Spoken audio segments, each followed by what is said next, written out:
Salve, pessoal, estamos aqui para mais uma das nossas Pílulas Vermelhas, o programa favorito do GOI brasileiro. Fiquei, eu acho que alguns dias sem gravar nada, e agora eu sinceramente não lembro por que eu não estava gravando. Provavelmente eu estava ocupado. Eu tenho uns outros compromissos por aí. Na verdade, eu agora estou com alguns compromissos, pelo menos por 2 semanas após o almoço. Daí fica um pouco difícil. Mas na verdade eu tive também algumas lives. Eu tive uma live no Rubão na segunda, no Comandante Farinazo na quarta. Eu não sei o que eu estava fazendo na terça-feira, eu fiz alguma coisa. Então, não me deu vontade de gravar Pílula Vermelha. Mas hoje estamos aí. E amanhã, talvez estejamos também. E aí, é o seguinte. Em primeiro lugar, foi visto, né, como aquela fatwa contra o Mbappé deu resultado. Eu já cheguei a falar sobre isso na pílula anterior. Eu não lembro se eu falei sobre isso na pílula anterior. Até porque a final do jogo, a semifinal, tudo isso foi nesse final de semana, né? Então, assim, aqui a gente está removendo a fatwa lançada contra o Mbappé, porque não é o objetivo acabar com a carreira dele, né?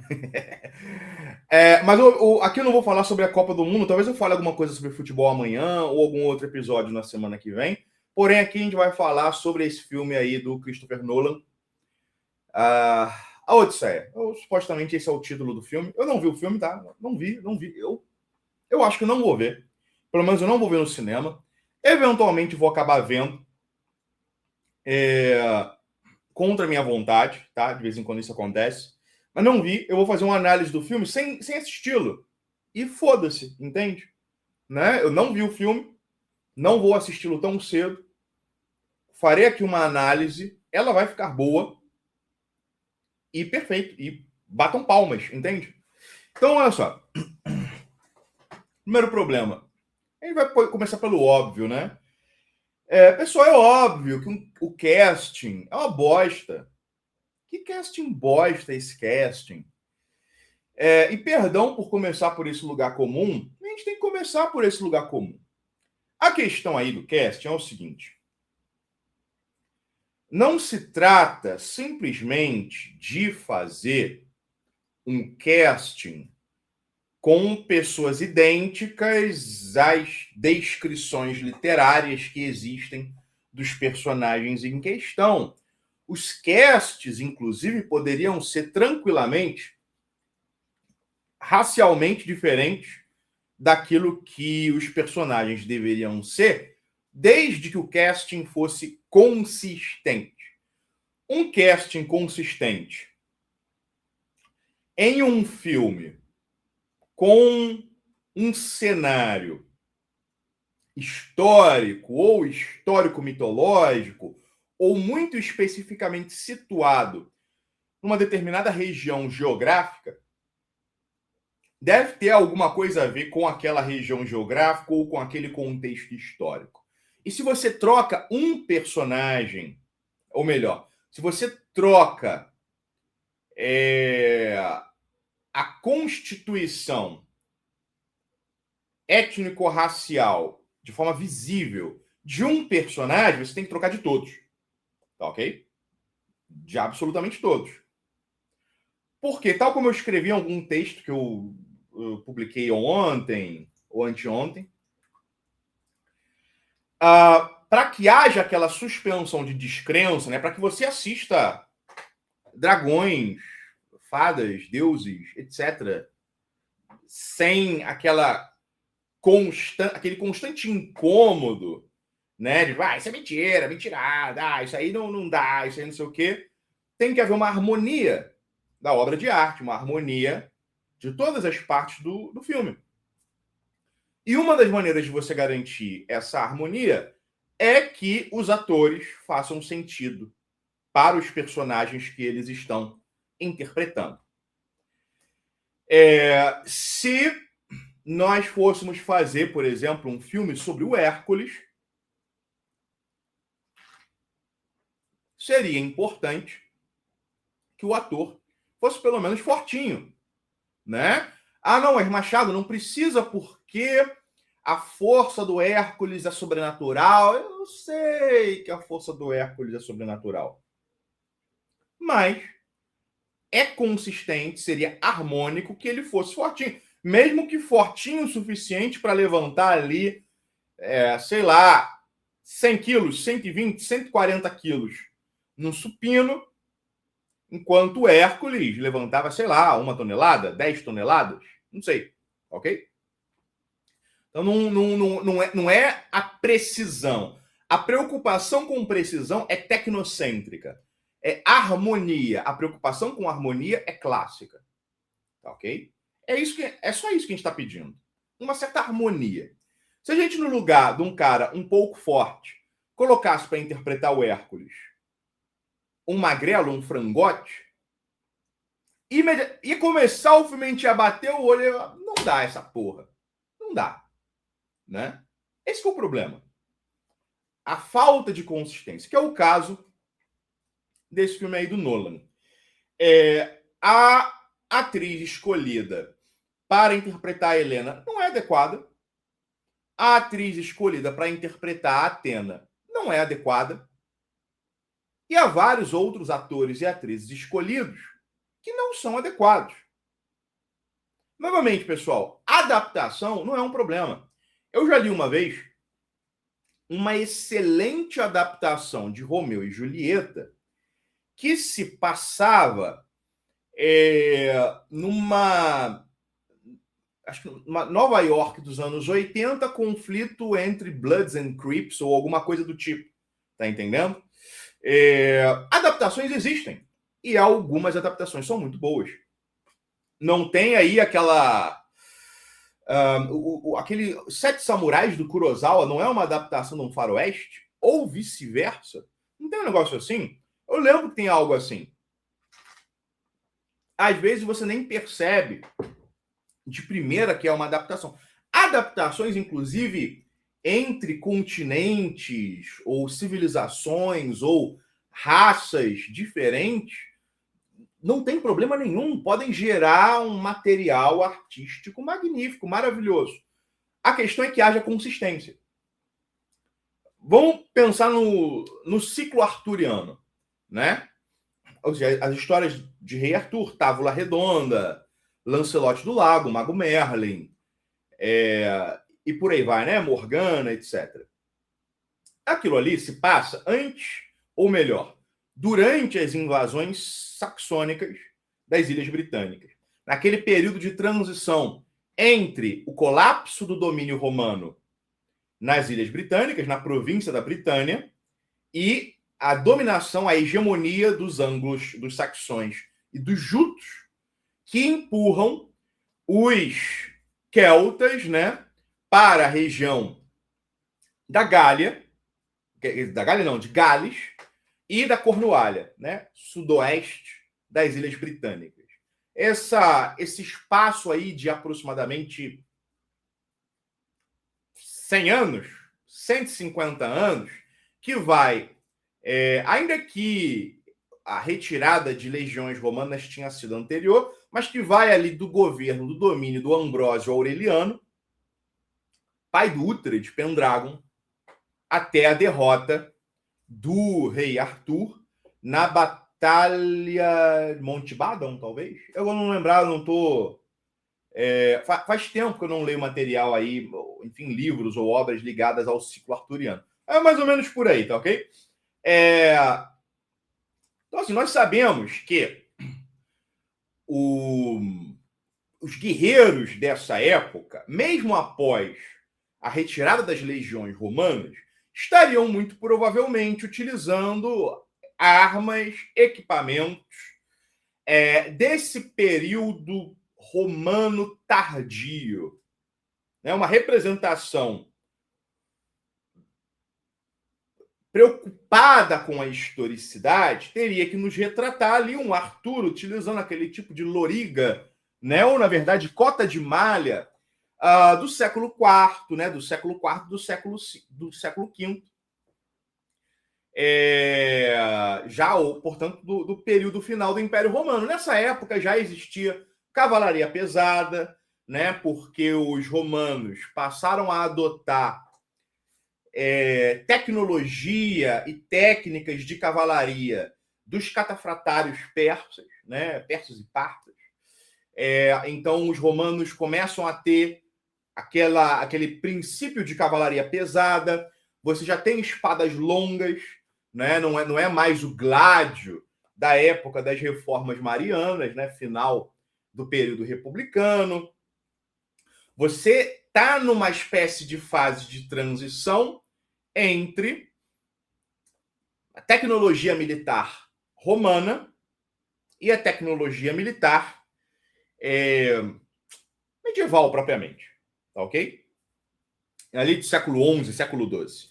A gente está falando de coisas que acontecem no século VI, principalmente, tá? Então faltam aí uns 400, uns 500 anos para aquela imagem paradigmática da Idade Média, ok? Então você não tem castelos, você tem castros. Em alguns lugares, esses castros são castros de pedra. Em muitos lugares são de madeira, em muitos lugares são castros de pedra. Em vários lugares, esses castros de pedra depois são expandidos ou são usados como base para a construção de castelos propriamente medievais, ok? Não são mais aqueles fortes improvisados a partir de acampamentos de legiões para depois serem expandidos em fortalezas fixas, por exemplo, ali nas margens do Reno, né? Ou seja, nas fronteiras com a Germânia e por aí vai. Já é algo um pouco mais intermediário, de novo, entre o forte romano e o castelo medieval. Enfim, existem esses detalhes materiais. Mas o filme Excalibur, ele é brilhante, mesmo apesar dele esteticamente se passar propriamente no auge daquela Idade Média, do medievo paradigmático, em que você tem, né, as ordens de cavalaria, você tem a cavalaria como ideal instituído já. Isso é algo que não pertence propriamente ao mundo romano, nem mesmo ao mundo romano tardio. Você tem algum princípio disso a partir de sociedades secretas de guerreiros, como aquelas vinculadas ao mitraísmo, por exemplo, a ideia do paladino, né? Palatino, né? Ou seja, um oficial ligado ao palácio. Isso começa a existir, mas não tem aquela lógica que vai assumir, por exemplo, com a matéria da França, né? Carlos Magno e seus paladinos, né? Roland, né? Ou Orlando e outros paladinos franceses, ou com a matéria britânica do rei Arthur, Cavaleiros da Távola Redonda, Santo Graal, etc. Né? Então é um caso em que você tem uma historicidade tardo-romana, ou propriamente daquele único período que pode ser efetivamente chamado de Idade das Trevas, né? Esse período aí de 200, 300 anos no máximo, após o colapso do Império Romano do Ocidente, mas com uma história que, por conta de uma série de acréscimos, de um contexto, de um cultivo cultural, tem tudo a ver com a Idade Média. E que pode muito bem ser adaptado de maneira perfeitamente harmônica para essa ambientação de Idade Média. Ok? Não existe problema no filme Excalibur em relações. Ninguém reclama de historicidade ou de falta de historicidade. Ok? A consistência, muitas vezes, nos demanda, no mínimo, uma explicação. Né? Quando você tem ali aquele filme do Robin Hood, eu acho que é o do Kevin Costner, né? Em que você coloca ali o Morgan Freeman, dão a explicação de que o Morgan Freeman era um soldado mouro que havia sido capturado e foi salvo pelo Robin Hood e jurou lealdade ao Robin Hood, acho que na época das cruzadas, né, durante as cruzadas, ou algo do tipo. A gente poderia debater talvez um pouco sobre a etnicidade dos mouros, né?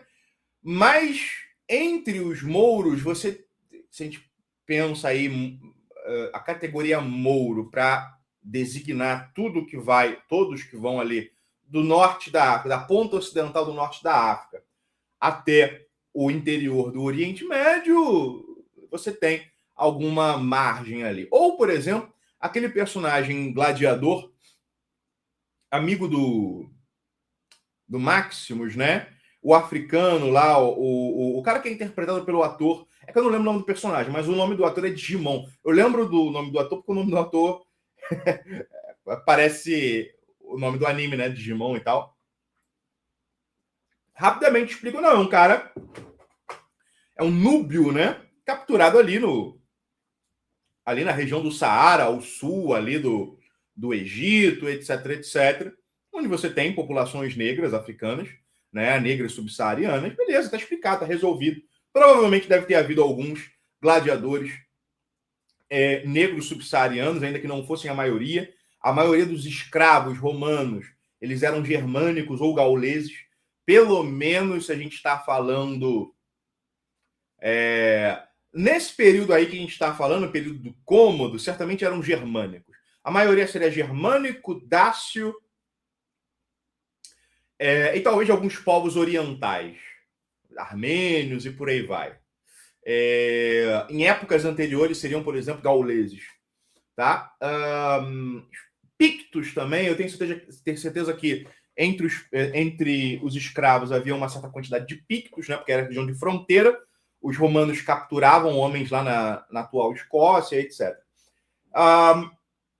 Não tem problema quando você dá uma explicação. Você tem aquela preocupação de, primeiro, reconhecer que existe algo incomum ali.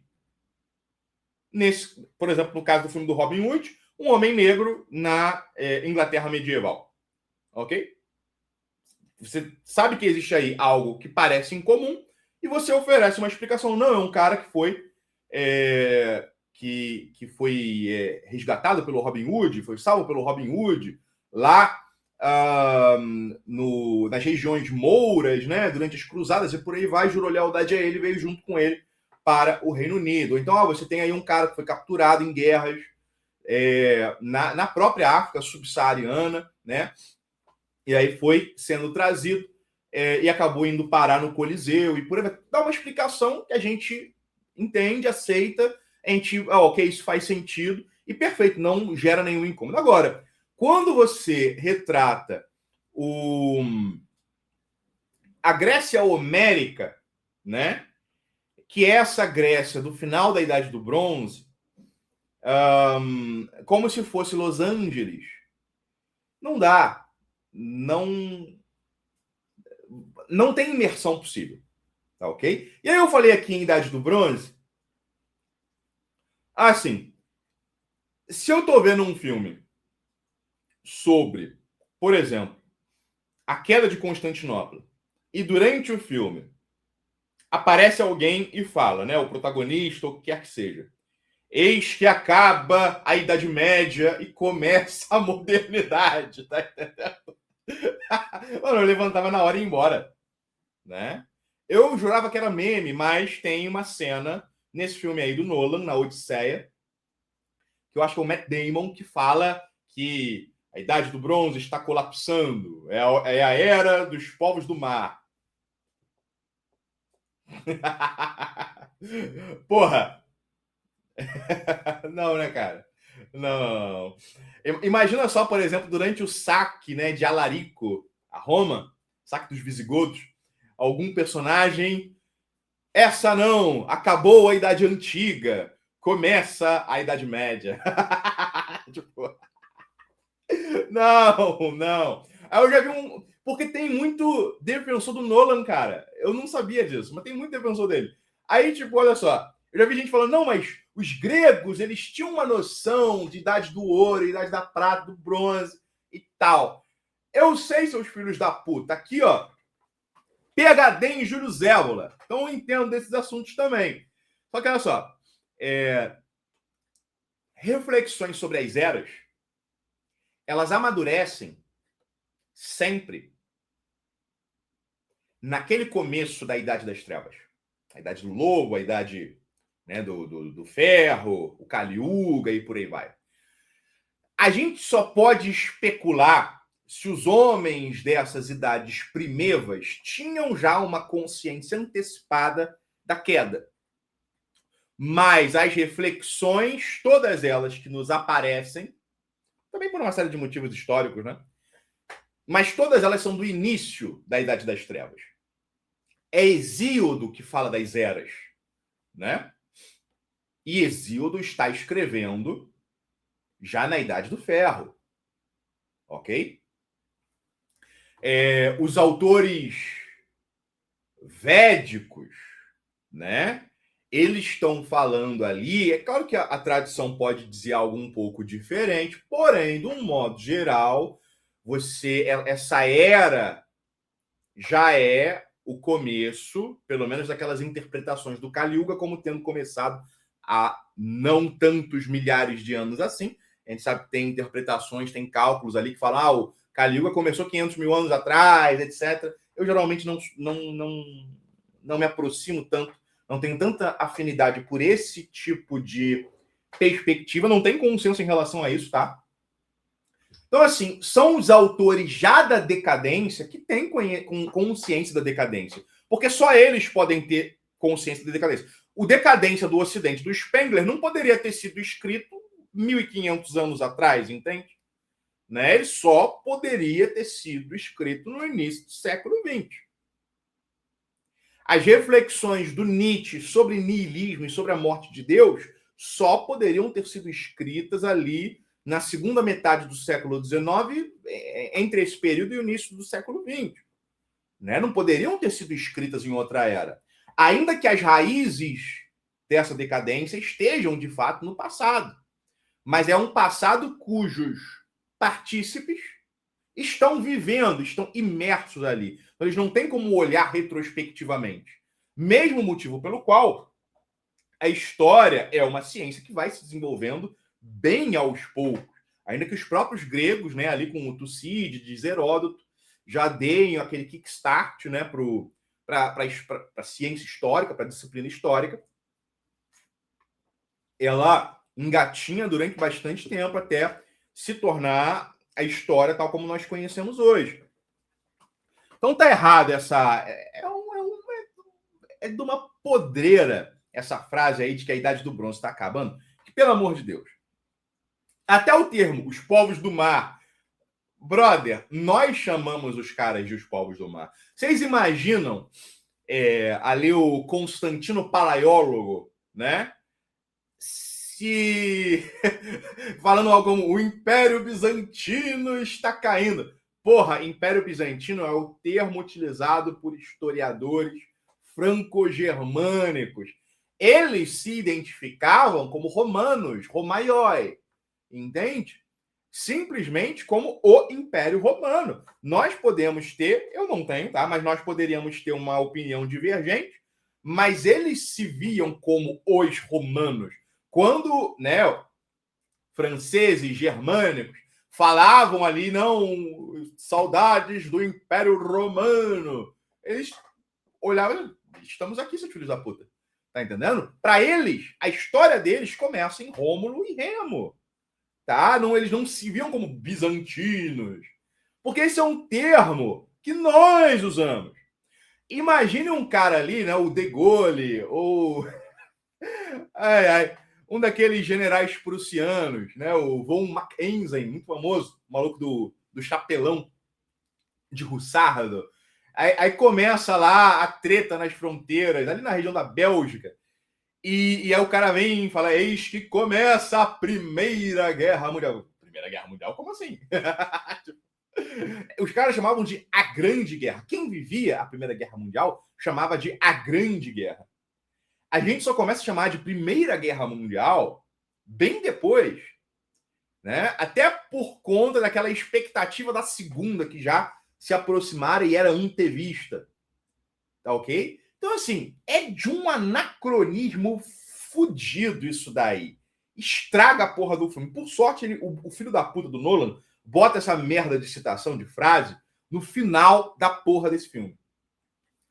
Mas são tantas coisas erradas, a gente poderia, por exemplo, olha só, a gente poderia partir dessa questão, dessa frase absurda do Nolan, para alguns aspectos. A gente já passou ali pela ambientação, eu não vou entrar no mérito de armaduras, o Agamemnon não é o Batman, basicamente, não sei porquê, não acho que é interessante. Existe um problema aí, que é o fato de ser um filme do Nolan, e o Nolan, aparentemente, só faz o mesmo filme. Um filme que é basicamente o Batman Oppenheimer. É uma fusão de Batman e Oppenheimer, que ele mais ou menos repete em todos os filmes. Então, assim, o Ulisses, ele é transformado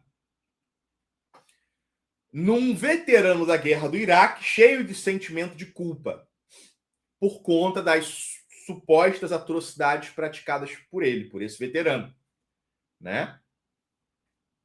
E essa é uma viagem, né, do retorno de Ulisses a Ítaca, que é uma viagem psicológica num mundo que é como se fosse um consultório de um psicólogo. Então, você tem o escapismo das drogas, você tem uma série de obstáculos que aparecem ali como dilemas morais para tentar curar o Ulisses psicologicamente, ou fazê-lo enfrentar os seus demônios interiores e por aí vai. Nada disso nos diz qualquer coisa sobre a Odisseia. Porque a Odisseia não tem nada disso. A Odisseia não é sobre isso. Isso aí, na verdade, é muito tipicamente uma mentalidade moral do boomer em conflito interior. Né? Esse boomer que vai ao Vietnã e que apoia a guerra do Iraque e fica sabendo de atrocidade e tenta equilibrar um mundo que é um mundo liberal, democrático, constitucionalista ocidental e uma ameaça de um estranho, que é o estrangeiro, é o imigrante, que ao mesmo tempo pode representar uma ameaça, necessariamente precisa ser acolhido. Outra coisa que o Nolan faz nesse filme é transformar o filme numa história de acolhimento do imigrante, do estranho, né? O Nolan inventa que os helenos, né? Eu estou tentando começar a chamar os gregos de helenos, porque o nome do país, Hellas, é Helênia, em homenagem a Helena de Troia, inclusive, né? Esse nome Grécia não me desce tão bem. Hoje em dia não me desce tão bem, tá? Então, assim, os helenos teriam violado as leis de hospitalidade, né? As leis sagradas de hospitalidade dos gregos, através daquele artifício do cavalo de Troia. Né? E, portanto, essa violação ao tratamento do estrangeiro gera um sentimento de culpa que corrói o Ulisses profundamente. Né? Faz ele querer como que escapar de sua culpa. Pessoal, o Ulisses tinha orgulho pra caralho daquilo que ele fez na Guerra de Troia. Tá entendendo? Todos os heróis ali.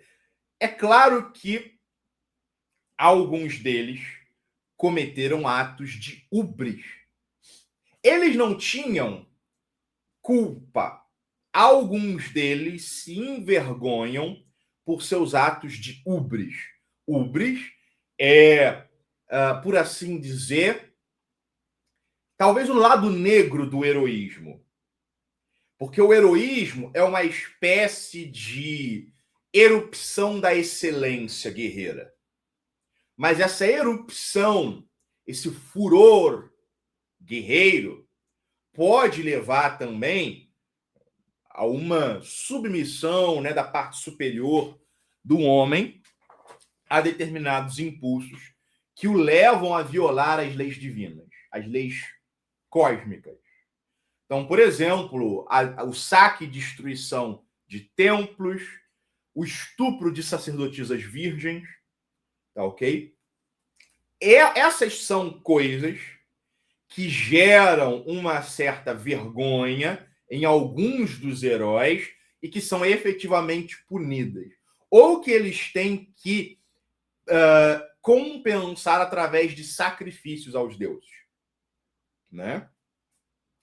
É Ubris, por exemplo, aquilo que leva o Ulisses após a artimanha contra o Polifemo, contra os Ciclopes, ele vai e ele sente aquela ubris, né? Aquela arrogância, porque é necessário lembrar que os Ciclopes eles são semidivinos, né? Eles são filhos de Deus. Nesse caso ali, a gente está falando de Ciclopes que são filhos de Poseidon. Eu não me recordo se todos os Ciclopes são filhos de Poseidon. Mas era sabido por Ulisses que os Ciclopes eles tinham essa natureza semidivina. Então, mesmo quando enfrentados ou enganados, ainda assim você tem que respeitar pela origem divina deles. Mas o Ulisses conta a vantagem, ele revela a sua artimanha, o que permite aos Ciclopes invocar seu pai Poseidon para que ele puna Ulisses, né? Outros heróis conseguem dar um jeito, né, para compensar as merdas que fizeram através de sacrifícios. 100 bois, 200 bois e por aí vai, tá? Então, assim, é uma outra ética. A primeira coisa que a gente tem que apontar não é aquela ética, né, de uma moral próxima à moral cristã. São outros eixos éticos ali. Eixos éticos que tanto para uma moralidade cristã quanto para uma moralidade moderna, em muitos casos pode parecer algo estranho, algo alienígena, mas é outro padrão ético. Tá ok? Então, o Ulisses, ele não sente nenhuma culpa. O pessoal teria que estudar um pouco a diferença entre sociedades da vergonha e sociedades da culpa. A culpa é interior. A vergonha é pública. Ok? Vergonha é pública, a culpa é aquela tortura interior. Não existe, porém, subjetivismo propriamente, pelo menos não tão marcado em Homero, bem como em praticamente nada da literatura pré-moderna, da literatura pré-burguesa. Né? O herói torturado interiormente é um fenômeno burguês. Né? Nesse sentido, o Ulisses ele é meio que transformado num Robinson Crusoe. Um homem que... só que um Robinson Crusoe numa... pessimista, na era do pessimismo. Porque no Robinson Crusoe, original do Defoe, você tem aquele elemento do otimismo típico da era da ascensão do Império Britânico, da ascensão do capitalismo, do liberalismo, o auge do individualismo, né, enquanto princípio histórico, né, princípio axiológico. É como se fosse o Robinson Crusoe deprimido. O Robinson Crusoe, depois de massacrar uma ilha, né, uma ilha... os habitantes austronésios de uma ilha se sente culpado e fica se torturando interiormente, por aí vai.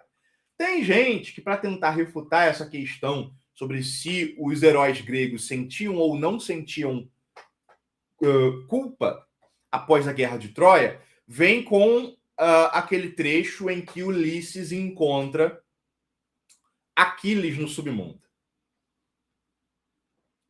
Existe um debate forte no helenismo, até mesmo sobre se é possível que haja, após a morte, uma separação do homem, tal como existe entre os egípcios, né? De modo que uma parte de Aquiles teria ido para o Elísio, outra parte teria ficado no Hades. Porém, em Homero, na Odisseia, Aquiles está no Hades.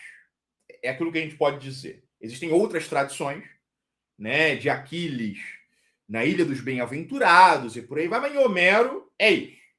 Tá? Só que a interação do Ulisses com o Aquiles, interação na qual o Aquiles diz que preferiria ser um lavrador da terra, um camponês, a ser o rei dos mortos, não é um arrependimento pela participação na guerra.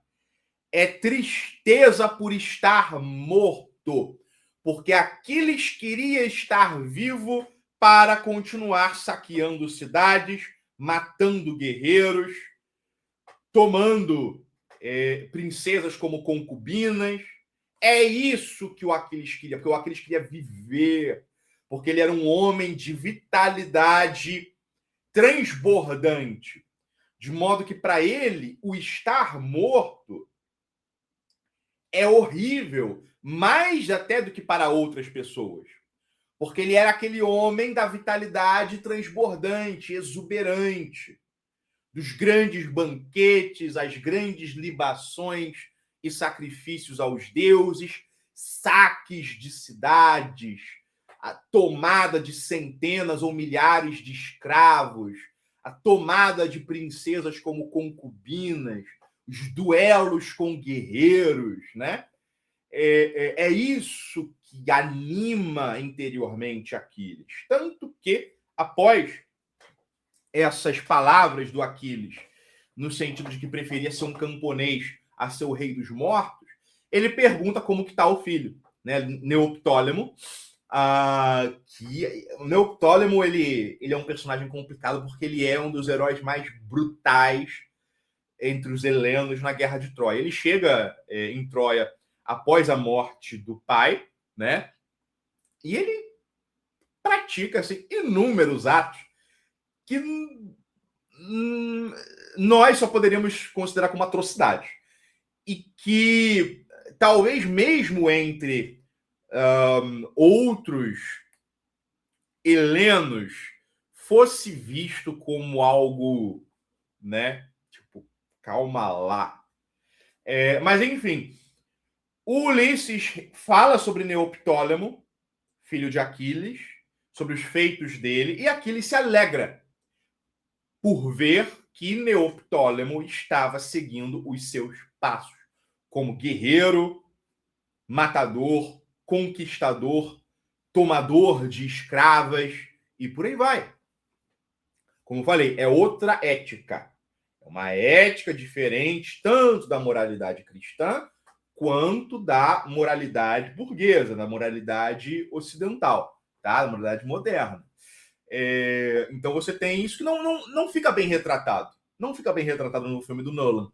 Não tem nada que seja propriamente homérico em termos de valores, em termos de discurso, pensamento, nesse filme do Nolan. Mesmo a chegada em casa, o retorno a Ítaca, a Penélope é uma Penélope que está completamente fora da tradição. É uma Penélope intensamente amargurada, né? Meio feminista, um pouco feminista até, reclamando ali de certas pretensões do Ulisses, né? No que concerne essa questão sobre a sua própria ausência da ilha. É um filme cinza, o que não tem nada a ver também nem com o Mediterrâneo em geral, nem com Homero, nem com os helenos, sejam da época homérica, seja da época clássica. Esse é outro problema, mas esse é um problema geral de Hollywood. Tudo é escuro, tudo é cinza, não há cores. O passado é sombrio. Existe esse elemento, esse tom. O passado é sombrio. O passado ele é sombrio, ele sempre é sombrio, tá?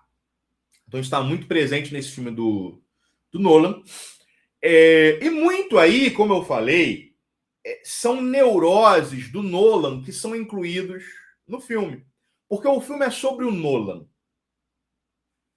A Odisseia é apenas uma casca. É o interior do Nolan que está sendo exposto.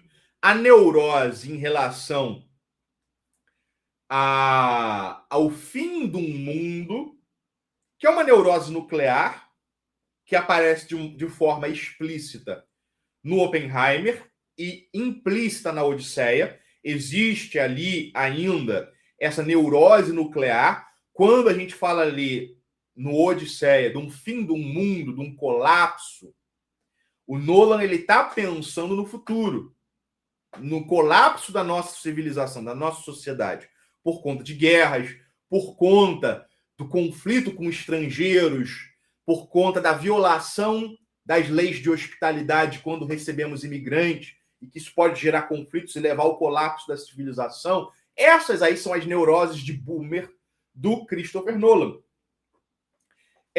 O Ulisses, nesse contexto, ele vira um homem que foi, né, a guerra do Iraque e no caminho de volta tenta encontrar um consultório de psicólogo e não consegue encontrar o consultório de psicólogo porque todo lugar que ele vai o desvia para outro lugar. Vai desviando, ele vai parar na boca de fumo, né, fica entorpecido alguns anos e vai sendo desviado até eventualmente chegar à conclusão de que ele passou por uma certa terapia e consegue agora chegar em casa. Né? É basicamente isso, são as neuroses do Nolan, o mundo sombrio, essa neurose nuclear, o desconforto em relação a equilibrar valores ocidentais, liberais, modernos, que são cosmopolitas, que são anti-identitários, com a realidade da estranheza do outro. Né? Não é uma lógica. Alguém, por exemplo, ao tratar exatamente dessa questão de como certos aspectos da Odisseia tentam nos impor uma certa culpa em relação ao ódio ao imigrante, etc., alguém apontou muito certamente que, em muitos casos, se poderia dizer que nesse fenômeno de imigração existe uma violação do direito de hospitalidade e que, portanto, a lógica que se aplica é aquela do Ulisses em relação aos pretendentes de Penélope. Tá ok? Mas não é como o Nolan está tratando, porque ele não percebe isso, porque ele é um boomer ocidental cheio de culpa, cheio de mágoa, mas que quer se equilibrar nessa civilização liberal, burguesa, individualista e ocidental, que precisa estar de portas abertas para o estrangeiro, que não pode fechar as portas, mas que ao mesmo tempo tem que encontrar uma maneira de preservar esses valores individualistas e burgueses diante dessa ameaça do outro, né, do estranho. E uma ameaça que você supera através da reconciliação, da conciliação, do diálogo de civilizações e por aí vai. Então, assim, cadê a Odisseia? Não tem nada de Odisseia aí, não tem Odisseia nesse filme. Né? Eu não gosto... Eu penso o seguinte, olha só. Eu não vou dizer que eu não gosto de cinema autoral. Mas quando a gente não está falando de obras originais, eu acho que sim, o contemplador estético, né, a audiência, se beneficiaria de diretores que fossem menos arrogantes e que fizessem esse esforço pós-moderno, inclusive, de retraírem a sua subjetividade para deixar o objeto falar. Nesse caso, o mundo homérico, né? Fazer um esforço desconstrutivo da figura do diretor. Porque, olha só, por mais que alguns desses diretores, o Nolan entre eles, tenha essa pretensão estúpida de fazerem cinema sério, cinema maduro, etc., essa preocupação com assinar a obra é tipicamente burguesa, moderna e, em alguma medida, até romântica. O que nos aponta que boa parte do cinema, especialmente do cinema hollywoodiano, ainda está apegado a determinados cacuetes estéticos do século XIX. Tá ok? Então, olha só, sim, esse é um dos casos em que até uma certa dose de pós-modernidade poderia ser dosada para permitir que outros aspectos da obra de arte possam vir à tona, como o próprio objeto que fala por si mesmo, no qual o diretor, por exemplo, ele é apenas uma parteira, ele é apenas um facilitador dessa emergência da mensagem através da obra de arte enquanto tal e do próprio núcleo, do próprio objeto da obra de arte. Tá? Mas isso aí será uma discussão mais profunda, evidentemente polêmica e por aí vai. Eu não vou entrar nisso agora. Fica aí. Essa é a resenha da Odisseia por uma pessoa que não assistiu a Odisseia e vai tentar não assistir essa Odisseia. Ainda que vá fracassar nisso, que eventualmente vai estar passando na televisão, eu vou estar no mínimo com um olho ali na tela e outro olho no computador, que muitas vezes eu acabo fazendo isso, tá? Especialmente quando eu tô com minha família e tal, o pessoal bota ali algum filme, às vezes que eu nem gosto, né, na tela, eu não falo nada e fico ali mexendo no meu computador e dando uma olhada também. Então é isso, pessoal. Essa aí foi a Pílula Vermelha de hoje e até a próxima.